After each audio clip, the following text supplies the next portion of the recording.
Good morning बच्चों। आज मैं आपको क्लास 12 अंसाल के बारे में बताने आया हूँ कि जो पेपर में आपको जरूर से आएगा।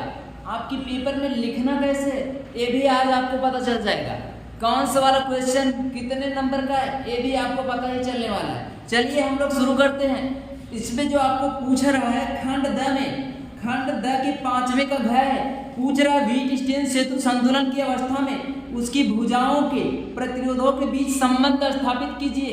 अर्थात क्या पूछ रहा है, P बटे Q is equal to R बटे यस। आप सबके सभी लोगों को पता ही चल गया होगा। चलिए हम लोग शुरू करते हैं। व्हीट स्टीन सेतु ज्यादा स्मार्ट बनने की कोशिश मत करना, जो इसमें लिखा है वही लिखना व्हीट स्टीन सेतु, नहीं तो कुछ लोग गलत भी लिख देंगे। व्हीट स्टीन सेतु कैसे लिखेंगे, चलिए शुरू करते हैं हम लोग यहाँ से। व्हीट स्टीन सेतु, व्हीट स्टोन सेतु, व्हीट स्टीन सेतु आधा वह व्हीट स्टीन सेतु। अब इसको कह रहा है कि संतुलन की स्थिति में पहले व्हीट स्टीन सेतु ये पूछे चाहे जरूर आएगा डंके की चोट पे। अगर पेपर में नहीं आया तो आप चैनल को डिससब्सक्राइब करके चैनल को डिसलाइक करके कमेंट में बोलिएगा कि नहीं आया सर आपने कहा था। इतना बड़ा चैलेंज एक यूट्यूबर नहीं कर सकता। तो चलिए हम लोग शुरू करते हैं और आपको इस बात को भी बताएंगे आप लिखेंगे कैसे कि एग्जाम में पूरे आपको ये दिखा देते हैं कि एग्जाम में कितने नंबर के आए हैं। एग्जाम में आए हैं 3 मार्क्स के, ये आपका फिक्स ही है। हमने सोचा था 5 मार्क्स के आएंगे, 5 नंबर के भी आ सकते हैं, कोई दिक्कत नहीं। चलिए शुरू करते हैं। किस तरह से, सबसे पहले आपको लिखना है कि इंग्लिश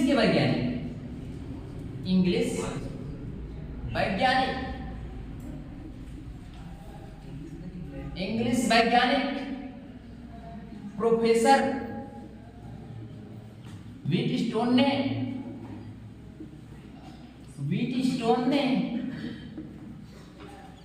प्रतिरोधों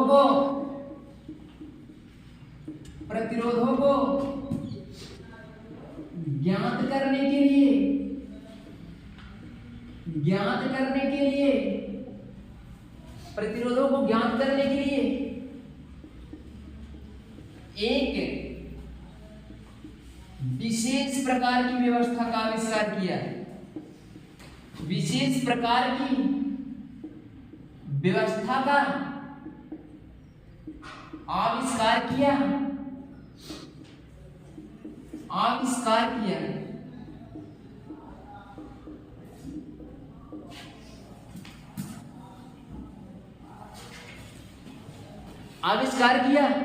जिसमें 4 प्रतिरोध दिए रहते हैं, जिसमें 3 प्रतिरोध ज्ञात रहते हैं, जिसमें 3 प्रतिरोध ज्ञात रहते हैं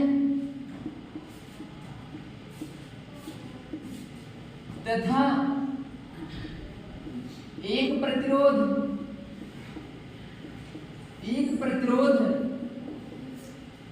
अज्ञात रहता है। एक प्रतिरोध अज्ञात रहता है।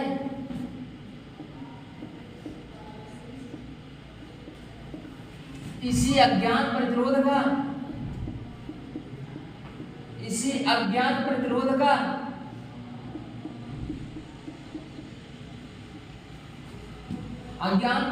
का मान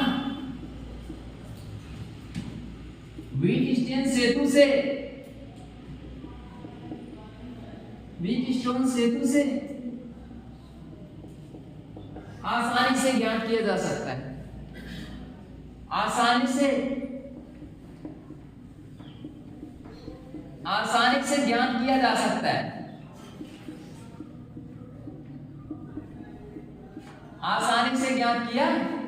जा सकता है।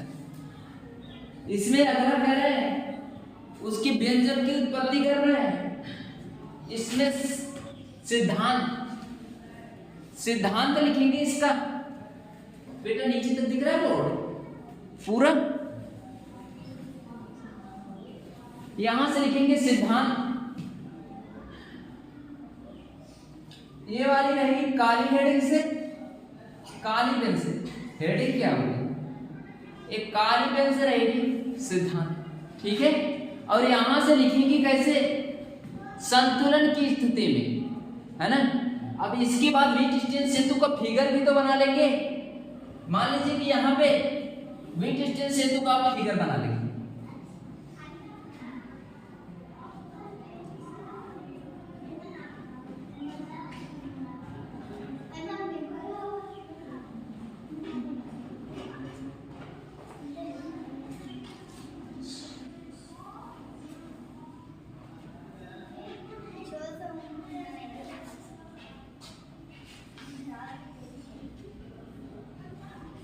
बेटा नीचे तक दिख रहा है पूरा?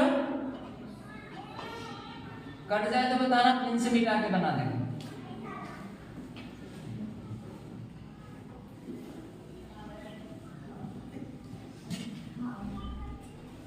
अभी तक तो कटा नहीं है, लेकिन अब कट जाएगा।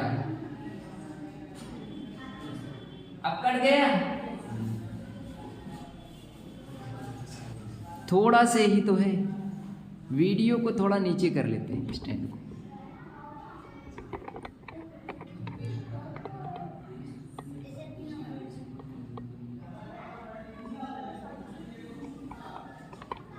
पूरा आगे यहां से थोड़ा इसको हम और नीचे कर लेते हैं, ठीक है बेटा। इसको देखेंगे,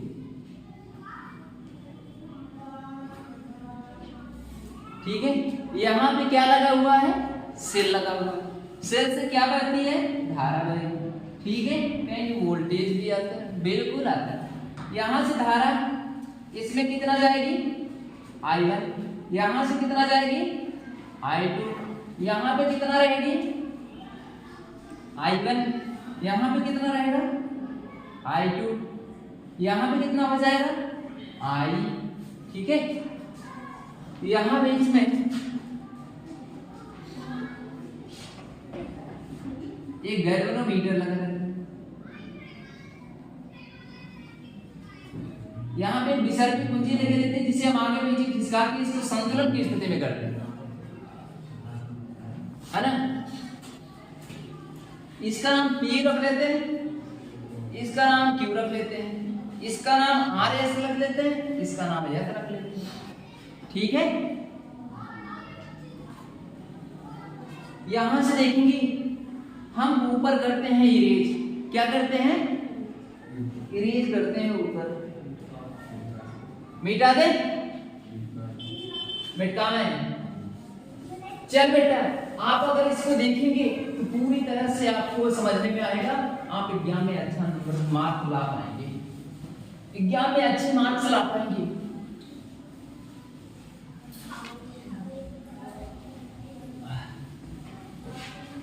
सिद्धांत, दो हेडिंग सिद्धांत कहा है? अभी तो लिखे थे सिद्धांत, सिद्धांत लिखे के हम तो चित्र बनाए हैं, है ना। सिद्धांत में अब लिखने जा रहे हैं, लिखेंगे संतुलन की स्थिति में, संतुलन की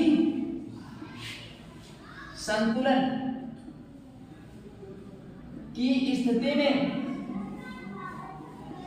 संतुलन की स्थिति में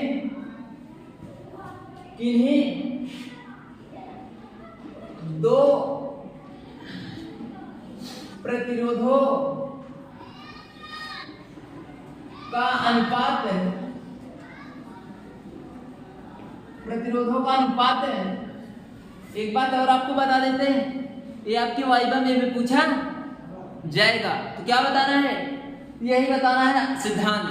संतुलन की स्थिति में किन्हीं दो प्रतिरोधों का अनुपात अन्य दो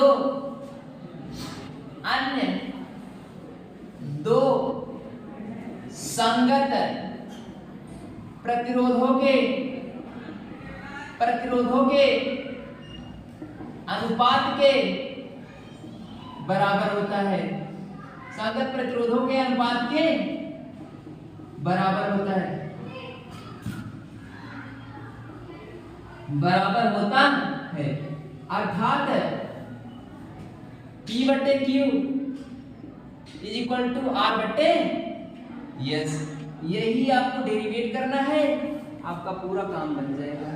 ये बेटा हम लिख देते हैं इधर, आप लिखेंगे यही नीचे, ठीक है।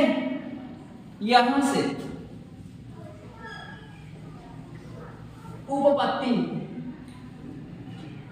क्या लिखेंगे, उपपत्ति। यहां पे लिखेंगे बंद पास A B C D, A B C D है ना। यहां पे लिखेंगे किरचॉफ के नियम से, किरचॉफ के द्वितीय नियम से, किरचॉफ के द्वितीय नियम से, द्वितीय नियम से। बेटा सबसे पहले क्या करते हैं किरचॉफ के द्वितीय नियम में, किसी को याद है? पहले बंद पास देखते हैं, है ना। पास देखते हैं, पास को कंसीडर करेंगे। पास हमारे पास क्या है, बंद पास है।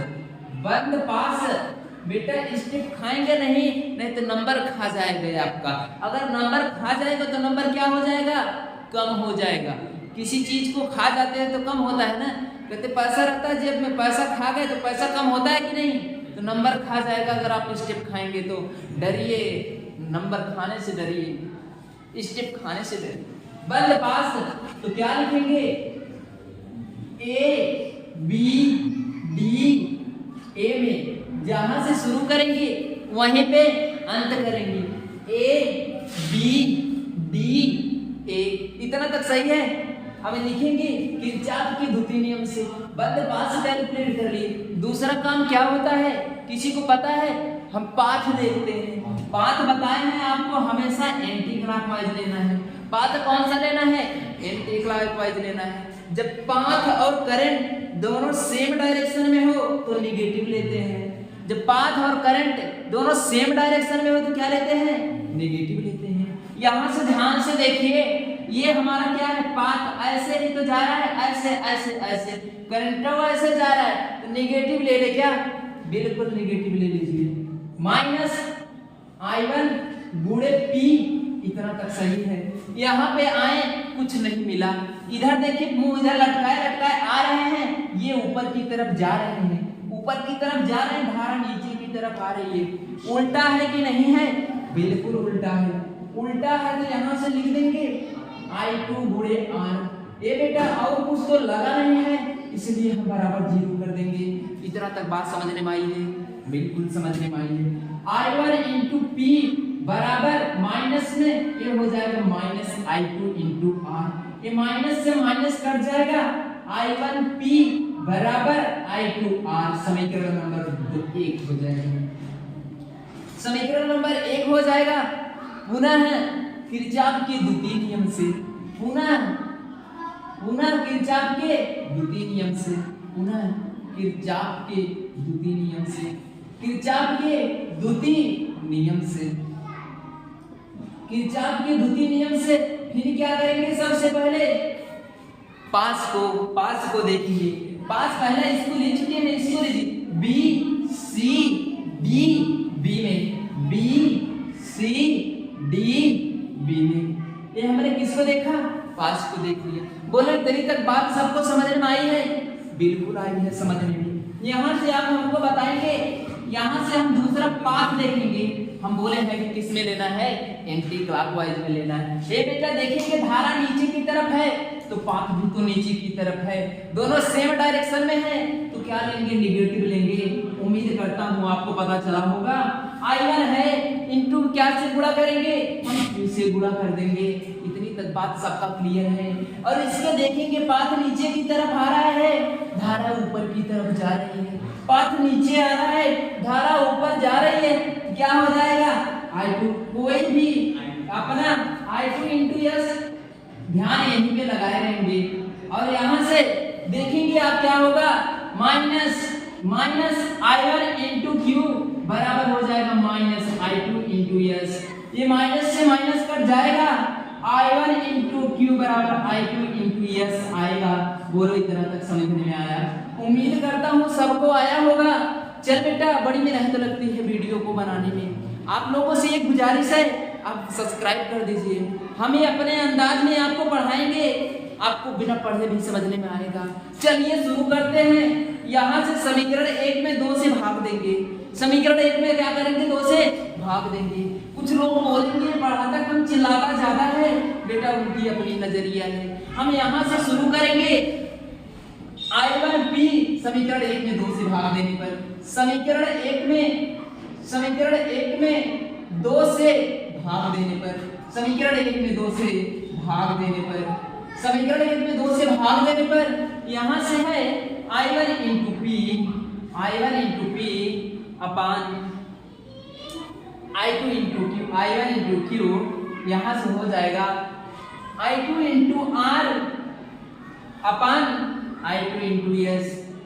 यहाँ से I1 से I1 कट जाएगा, I2 से I2 कट जाएगा। P by Q is equal to R by S, ये आपका आ जाएगा।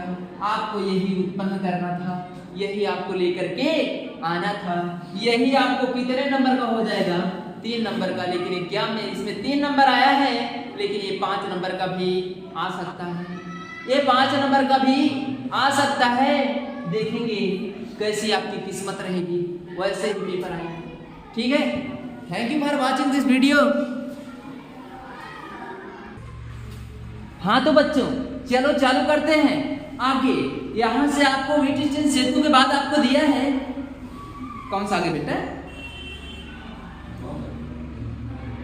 सेट नंबर 1 एफएस है, व्हीटस्टोन सेतु।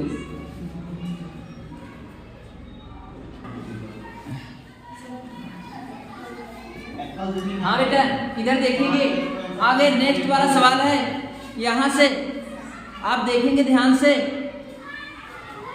इसका कौन सा वाला बेटा? सेट नंबर 1 का क्वेश्चन नंबर घ का अथवा यहाँ से आपको दिया है 2 कंडीशन दी गई है। इस 2 कंडीशन में पहली कंडीशन है R1 का मान 16 ओम है। R1 का मान कितना ओम है? 16 ओम है। R2 का मान आपसे पूछ रहा है।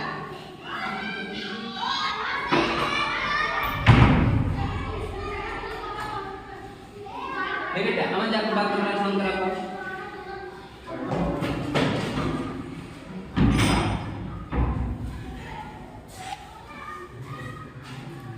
R1 का मान 16 ओम है, R2 का मान आपसे पूछ रहा है। ठीक है, तो यहां से आप क्या करेंगे? L1 का मान L है और L2 का मान कर रहे हैं आधा कर दिया जाए। ठीक है, यहां से A1 मान लीजिए, इसकी त्रिज्या R2 मान लीजिए। ठीक है, इसकी त्रिज्या R2 मान लीजिए। यहां से हम फार्मूला लगा लेते हैं बेटा, चाहे पिघलाए चाहे जमन कही जाए, द्रव्यमान तो सेम ही रहे सबका, है ना? द्रव्यमान चेंज नहीं होगा, इसलिए m1 बराबर m2 कर दे। बोलो सही है? द्रव्यमान क्या होता है?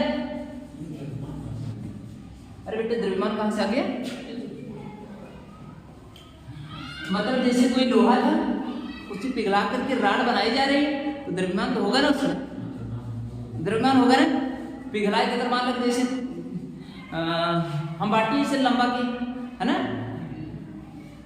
अरे मान लो छोटे है और मान लो दबा दिया हमको दबा दिए, हम छोटे हो गए, है ना? मान लो हमें से लटक के जाए लगे, तो हमारा द्रव्यमान कम हो जाएगा? नहीं, द्रव्यमान जितना उतना ही रहेगा।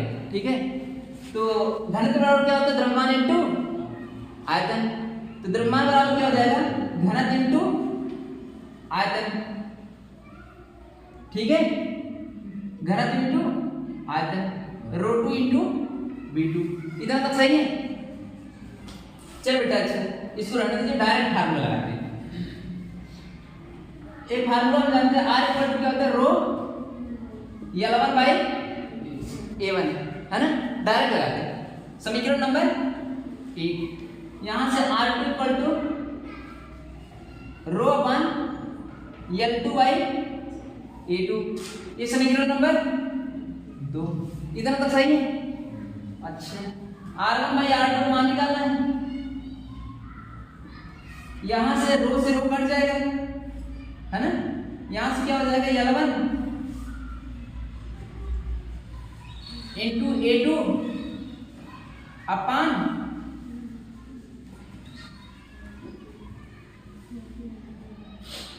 A1 into L2। ये सही था ना। R1 का मान कितना है 16, R2 L1 का मान यह मान है A2 अभी रहने दीजिए ऐसे, है ना। यहां से A1 को भी ऐसे रहने दीजिए और इसको क्या लिख लेंगे L1 को L2 को लिखेंगे L/2। तो ये 2 ऊपर चला जाएगा 16/R2 equal to LA upon LA2। ये 2 ऊपर चला जाएगा नीचे हो जाएगा A1 इंटू L से L कट जाएगा 16/R2 बराबर 2A2 अपान A1। सही। यही A2 अपान A1 का मान अगर हमारे पास आ जाए, किसका मान A2 अपान A1 का मान, इसको क्या मान ले समीकरण नंबर 1। आगे देख बेटा, अगर हम दोनों का द्रव्यमान नहीं चेंज होगा तो इसको हम ऐसे कर लेते हैं m1 बराबर m2। ठीक है, यहां से ध्यान से देखो, द्रव्यमान बराबर होता है घनत्व बराबर द्रव्यमान इंटू घनत्व बराबर क्या होता है द्रव्यमान बटे आयतन। द्रव्यमान बराबर क्या होगा घनत्व इंटू आयतन। V1 कर देते हैं, है ना। यहां से क्या हो जाएगा √2 इंटू V2। सही है। आयतन हम क्या लिख सकते हैं आधार का क्षेत्रफल गुणे ऊंचाई L1 है। सही।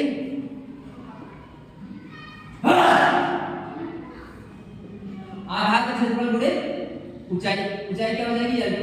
पदार्थ दोनों सेम है तो रो का मान बदलेगा नहीं, कट जाएगा। ठीक है, यहां से A1/A2 मान निकाल लीजिए। A1/A2 बराबर क्या हो जाएगा L2/L1। L2 मान कितना है L/2 और L मान कितना है L से L कट जाएगा। A1/A2 मान आपके पास कितना आ गया 1/2। यहां पे रख दीजिए आप 1/2 कितना हो जाएगा R2। यहां से A1/A2 तो A2/A1 2 हो जाएगा। A2/A1 कितना हो जाएगा 2। तो यहां पे रख देंगे 2। यहां से R2 मान जो आ जाएगा देखेंगे 4 चौके 16, R2 बराबर 4। This is answer. आप लोग वीडियो देख लेना।